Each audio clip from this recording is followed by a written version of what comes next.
Here's the thing about Dr. Clean Spray. And honestly, most people are not happy. It's supposed to be this tablet you drop in water and it turns into a spray cleaner. Sounds easy, right?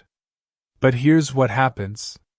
The tablets sometimes don't dissolve all the way. The spray can clog. And when you actually try to clean something greasy or baked on, it barely does anything. Some people say it works okay on really light stuff, like wiping down a countertop, but that's it. And the customer service? A lot of complaints about not getting refunds, hidden charges, or the product not even showing up.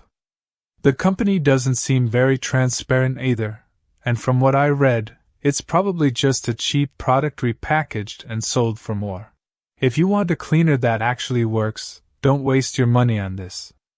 Stick to a regular spray you know, or even something simple at home like vinegar and water. Dr. Clean Spray just doesn't do what it promises.